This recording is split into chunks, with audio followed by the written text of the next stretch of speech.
Shalom, shalom.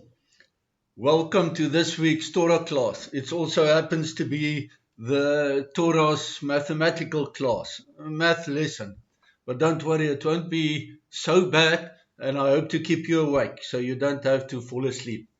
Good day, my name is Barney de Klerk. I'm not a teacher, I'm a student of God's Word, and I like to share with you what I've learned from this week's Torah portions. I'm recording it a little bit later than what I would normally do in the week, simply because I blame UNISA. I had 10 days of UNISA exams, which is thankfully now behind me.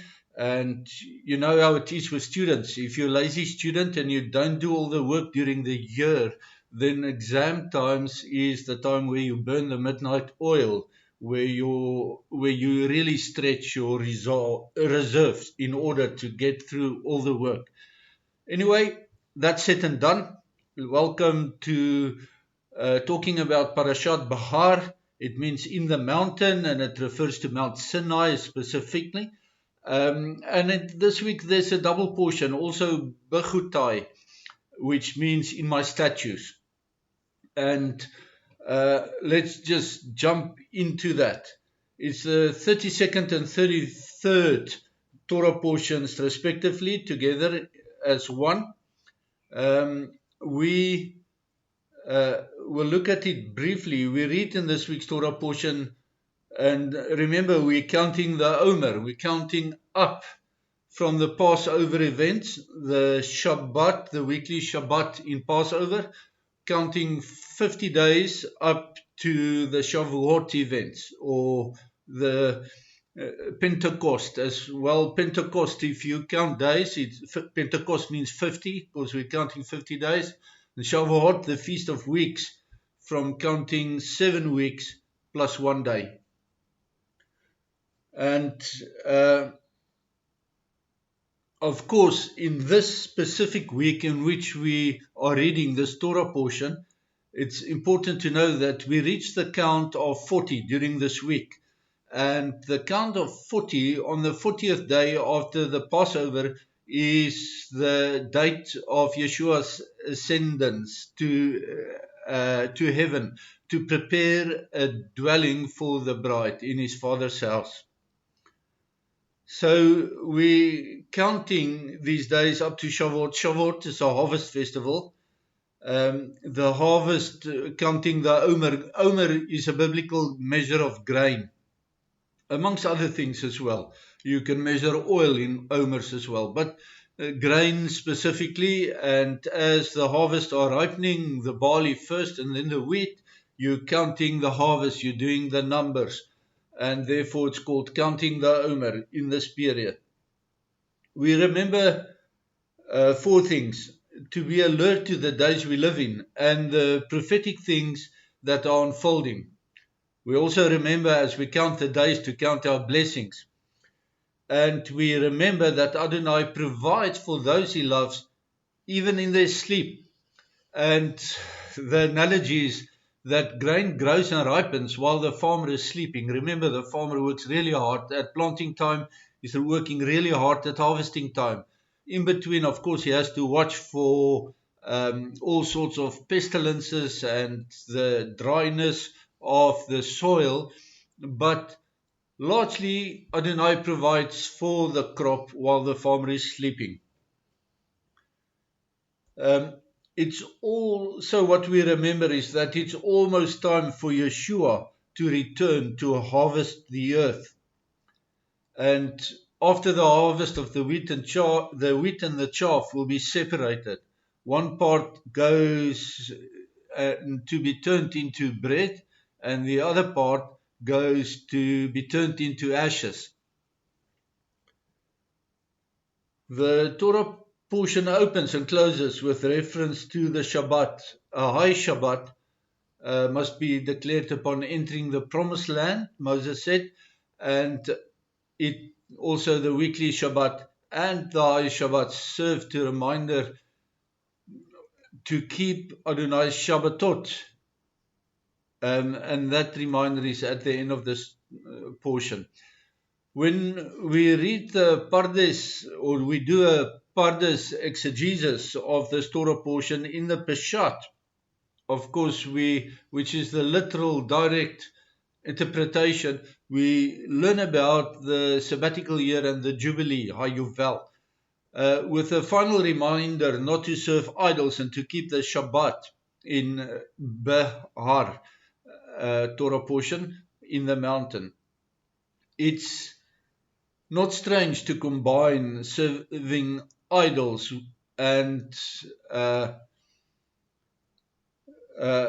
with the celebration of the Shabbat. To understand the link between idol service and Shabbat, or not keeping Shabbat, we have to look at Leviticus 15 verse 13. There we read that the journey from unclean to clean requires a count of 7 days. So that, of course, refers to the leper for his healing. In Leviticus 25, we learn to count the years to 7.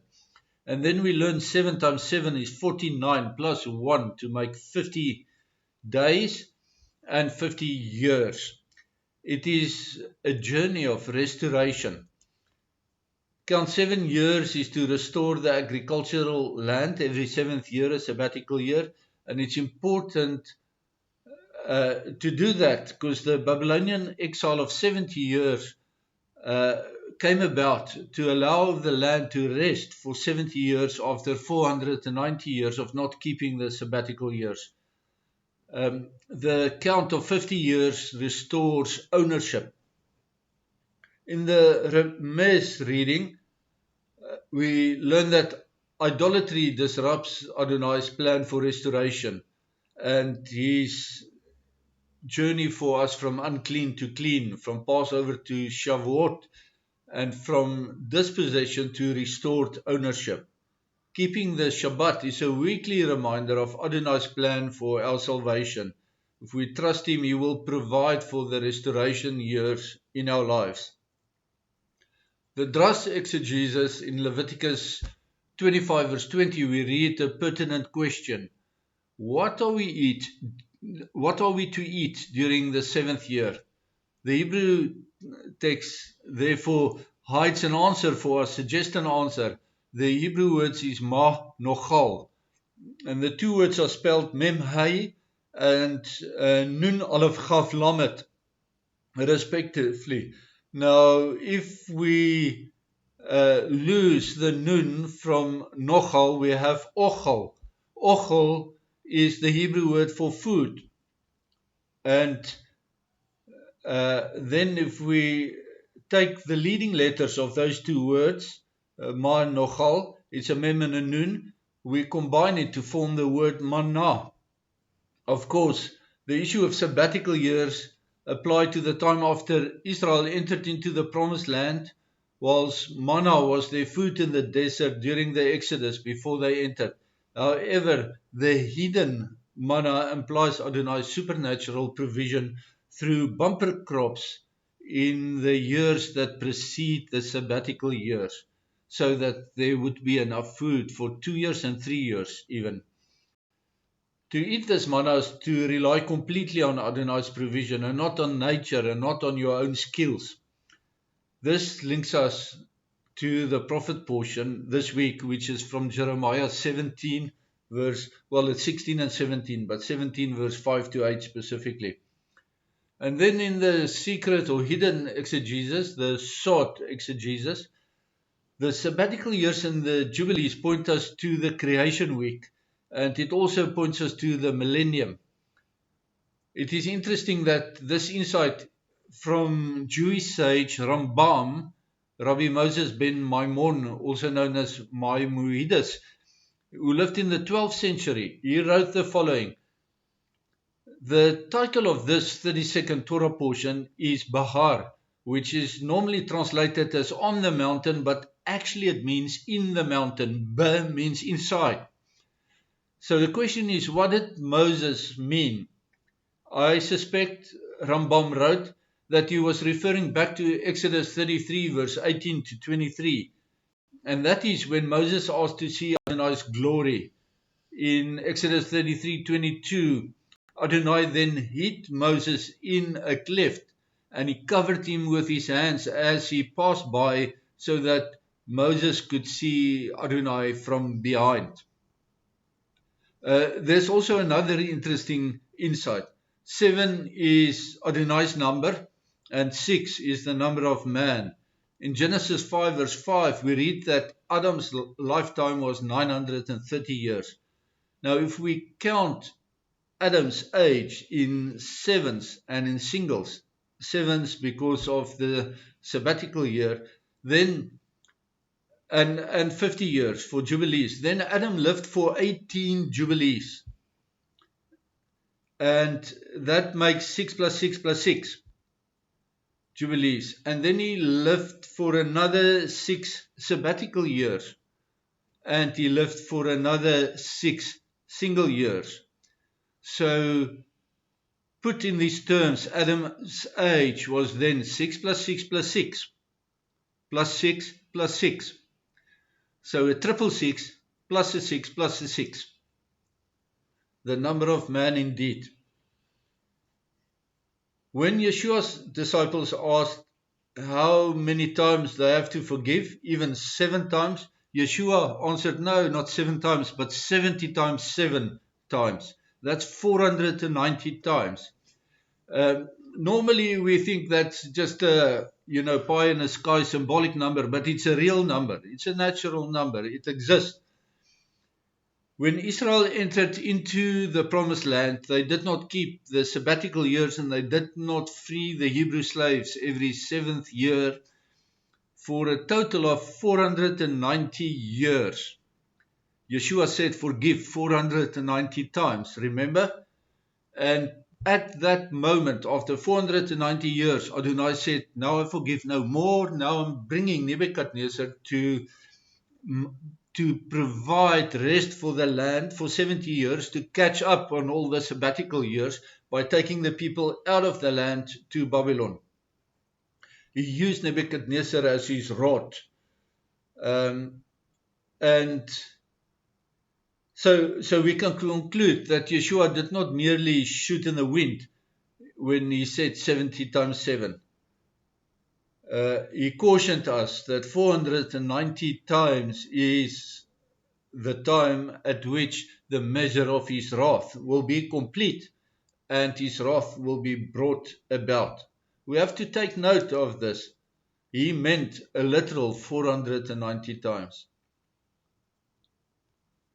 The 7th year is also the agricultural sabbatical year. The sabbatical year is to the glory of Adonai. Leviticus 25 verse 5 states, and this looks like a conflict at first, but it says, you are not allowed to harvest the yield from your fields. And then 2 verses later in Leviticus 25 verse 7, we read that you will eat the fruit of the field. Even your animals will eat the fruit of the field. So how can it be? The answer is that you eat the stores provided for in the 6th year before the sabbatical year. The prohibition relates also to planting and to harvesting, and not to gleaming as you walk past, and it certainly does not place a prohibition on eating. The year after the 7 times 7th year, or after 7th sabbatical years, plus 1 year, is the 50th year. It's called a Jubilee. The Jubilee is the first year of the new count of 50 years as well. It starts with shofar blows on Yom Kippur, the 10th day of the 7th month, and Yom Kippur is also the future day of judgment. All debt is cancelled on that day, on Judgment Day as well. If you have somebody who are standing in, who provided surety for your debt, then your debt is cancelled. If you don't have surety, then you're liable. The surety is provided by Yeshua HaMashiach. On this day, the Yom Kippur day, Hebrew slaves must be set free, and the land also falls back to the rightful owner. Regarding Israel, Adonai is the true owner. The human owner purely has a lease, the right to occupy, a personal right, if you like. The Hayuvel is a year of recovery. Residential houses, though in walled cities, are excluded. Those do not fall back to the original owners. The same harvest restriction as per the sabbatical years apply to the Jubilee year. In this case, there will be no planting and no harvesting for 2 years because Adonai will provide for those years. Counting 50 days, as we're counting the Omer from the Passover to Pentecost, is akin to counting 50 years. In counting, we become aware that time is passing. The alternative is that everything in the past will just be a grey smear of our history, and the future seems equally bleak if we don't count. But when we count, the grey mass of the past is broken into distinguishable portions, and the future becomes a ladder with steps and targets, with resets and revitalizations for us to use. When we count every day, we learn to carpe diem, to seize the day, to seize the moment. It becomes our daily motto as we build on the day before. Then our count goes up to sevens until we have a sevenfold of sevens to make 49. When you count from 1 to 49, it becomes monotonous. So breaking up the 49 into 7 sevenths and then plus 1 to make the 50 is a more realistic, practical way to do it. 50 falls outside of the 49. It's a culmination of a celebration of 7 cycles and of 7, and the Jubilee as the 50th, 7 sevens plus 1 also represents a new beginning with the fallback of the property, but also the 8th year in a cycle of 7 years. 8 represents a new, fresh start. Looking at the next Torah portion, Bechu Kutai, which we're also dealing this week, we see in Leviticus 26, verse 12, Adonai's promise to walk with Israel in covenantal relationship, just as he used to walk with Adam in the garden in Genesis 3, verse 8. Adonai seeks to mend the broken relationship between mankind and himself. The relationship was broken by Adam. Adonai chose Israel as the people he wants to mend, restore the relationship with. His desire is to walk with each one of us as Emmanuel. And if I talk Israel and then each one of us, it's because through our faith in Yeshua, we are adopted into the family of Abram, grafted into the family tree of Abram, so that we can also fall under these promises. Without a relationship with the Jewish Messiah, you do not get grafted into the tree of life, into the Jewish tree, Abram's tree of life, and therefore the covenants of Adonai will not be available and not be accessible by you. Leviticus 26 verse 3 up to the end of Leviticus, we find covenantal blessings and curses of admonitions. Before we consider the text, we have to understand that Adonai is not an angry, vengeful God who seeks to catch us out and who's waiting to zap us with punishment for our transgressions. That's not his nature, not at all. Instead, we have to remember that he seeks a way to restore his bride, his wife, his Israel, back to himself. Through the faith, we Gentiles are adopted into that house, and through our faith, we can also be counted as the bride. Not instead of Israel, but as an attachment, as a patch on the garment of Israel, on the wedding garment of Israel with Adonai. The other side of the if-then promise that follows in Leviticus 26 verse 14 to 46, the first promise is blessings that's promised when we adhere to Adonai's Torah ways, his commandments. The other side is when we ignore his commandments. What is written is, if Judah and ditto for us, present-day believers, who do not listen to Adonai and do not carry out his commandments and reject his statutes, he's going to adopt a tough love approach to us, and it comes with 5 levels of severity. In Leviticus 26 verse 42, we find a strange thing. The triple covenant with Abram, Isaac and Jacob is written in reverse order. What's written there is a covenant with Jacob and with Isaac and with Abram. The peculiar variation is about our repentance and return to Adonai's way. As we undo the covenant going away, so we redo the covenant coming back. That is the meaning. But there's more to it. Jacob's name is misspelled, as Moses, in writing it, added a vav in the second to last letter in Yaakov's name. It does not change the pronunciation as well, but throughout the Tanakh, Jacob's name is misspelled like that 5 times. Now, I want to say I do not believe that Moses made a mistake. I also do not believe that Adonai stuttered when he dictated to Moses. No, the mystery is there for a reason. And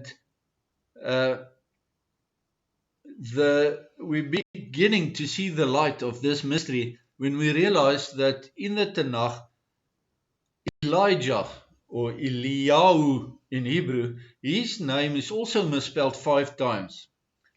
But in the case of out 5 times in his name in the Old Testament, in the Tanakh. So it seems as if Jacob stole